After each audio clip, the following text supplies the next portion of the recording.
Hello everyone, welcome back to Beyond the Plate with Chef Ashten Garrett. Today, I'm going to be making a 3-egg omelet.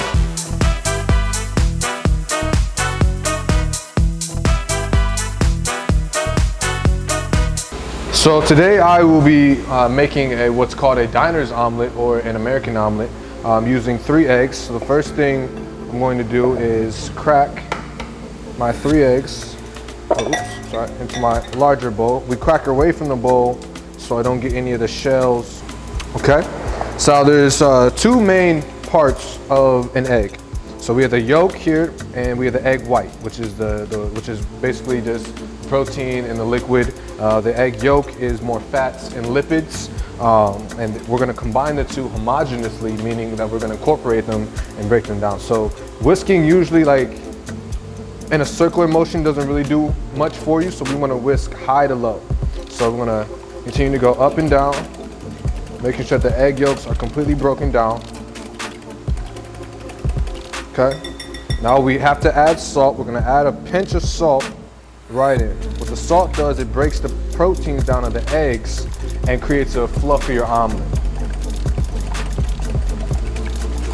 Okay, now we don't want to over whisk where you see a ton of bubbles. Then you'll just have the cooking process of your egg will unfortunately not cook the way you want it to. So we're going to turn on our heat. I'm going to introduce the pan with a little bit of butter once it heats up. Now it's very important that we add a fair amount of both butter and olive oil.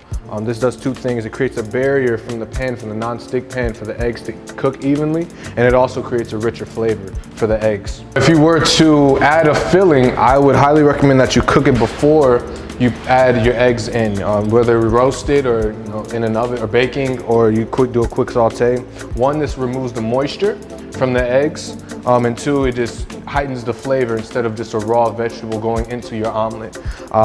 If you do have that moisture within your egg, you're not only cooking the raw vegetables that you have or the raw protein that you have going into your egg, you're also cooking the egg as well. So that provides more moisture. So our pan's almost there. I'm using a low to moderate heat for my eggs, just to show you how the process of an omelet. Now if you want to cook it higher, you're going to have to watch eggs, because eggs cook very quickly, and you don't want to take your eye off them, otherwise you'll burn them, dry them out. So we're going to use low heat, which means I can move it around, give it some leeway, or I can just let it, just be patient and just let it sit there. If I'm using high heat, then I really want to make sure that I rigorously move it around, because those eggs are cooking, and I don't want the bottom of the pan to cook the eggs before the eggs at the top are fully incorporated. So we'll go ahead and add our butter. Let's go ahead and add this, and a little bit of, I'm using avocado oil. Okay, we don't want to drown the pan with fats. We just want to make sure that we're introducing the fat to the pan. So now that we have our butter melted, eggs right in. Now we already see, the first 20 seconds we can go ahead and move it around a lot just to get a feel for it. Now this is a process called coagulation, which means that the eggs are basically curdling, and the proteins within the egg are heating up and are reacting to the pan. So we're just gonna let it cook and scrape the sides a little bit, making sure that it's released. A non-stick pan is essential for eggs. Unless you have a great cast iron that's seasoned, you can use that as well. Otherwise, you're gonna be having a tough problem. You'll be in a tough situation trying to scrape the eggs from the pan and everything like that. So now we're just we're on medium to low heat. We're just gonna move the eggs around. You can already see that they're beginning to curdle at this point. I just want to make sure that the ends are incorporated. Now some chefs will even pick up the egg and do like a fill in that spot so to send some of the liquid down. That's perfectly fine. You just want to make sure that the egg mixture is incorporated throughout the pan. So you see now our eggs, we're still a little runny on the top. That's okay.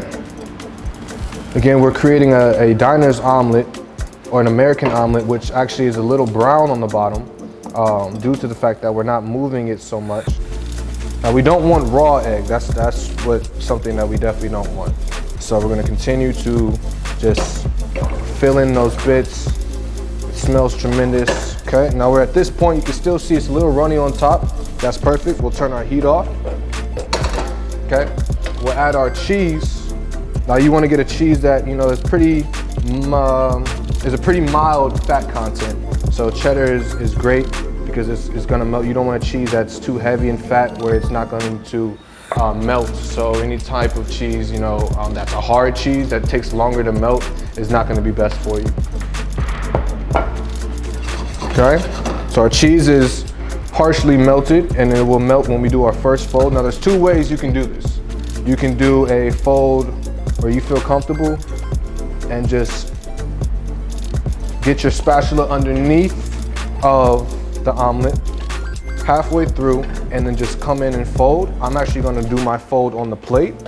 So I'm going to take my plate, bring it close to the omelet pan, okay?